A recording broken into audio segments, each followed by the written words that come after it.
South African diplomats met Tuesday night with the senior leadership of the United Nations Peacekeeping Operations to discuss how the country can root out sexual exploitation and abuse within its ranks in peacekeeping missions. The SABC earlier reported that the UN is reviewing the deployment of SA National Defence Force troops to its peacekeeping missions over growing concerns of misconduct and ill discipline within its ranks. A senior team led by South Africa's ambassador met with the Under-Secretary Generals for Peacekeeping and Field Support to find a way forward as it relates to current deployments in the MONUSCO mission in the DRC.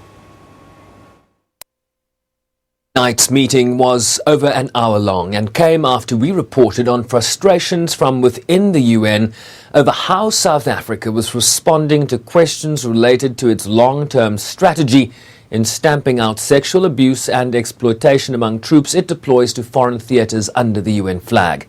The UN felt its questions were not being fully addressed, and in line with the Secretary-General's powers granted through UN Security Council Resolution 2272 in March 2016, consideration was also being given to the possible repatriation of entire military units where credible evidence of widespread abuse existed. The broader issue raised by the UN chief in a UN Security Council meeting on peacekeeping reform earlier Wednesday.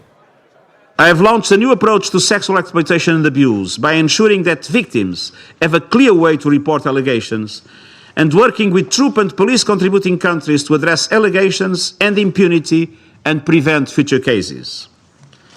I'm encouraged that 90 countries have joined the Compact on Preventing Sexual Exploitation and Abuse. I've appointed a system-wide victims' rights advocate who is working closely with governments and civil society. 4 more victims' rights advocates are now working in the peacekeeping missions, where there have been the highest number of allegations of sexual exploitation and abuse.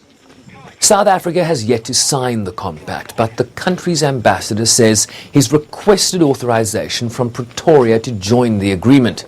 He earlier indicated that they are committed to remaining in the DRC.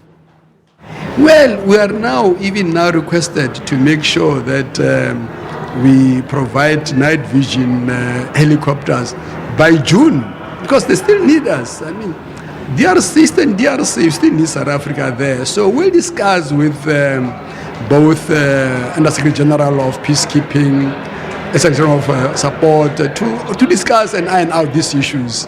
Because as we speak now, we have investigators on the ground in the Eastern DRC dealing with these issues, all of them. He acknowledged that there had been some miscommunication with the UN. It's not much attention. I think it's miscommunication that we're dealing with the whole of last night, this morning. We've been saying to them, South Africa has always responded immediately on any allegations. And the Chief of Defence Force, General Shoke, has issued stern warning and instruction to the commanders on the ground in the mission areas to act immediately on these issues. They are also open to joint investigations with the UN's Office of Internal Oversight Services of all SEA allegations after learning that this was how other troop contributing countries were handling similar cases.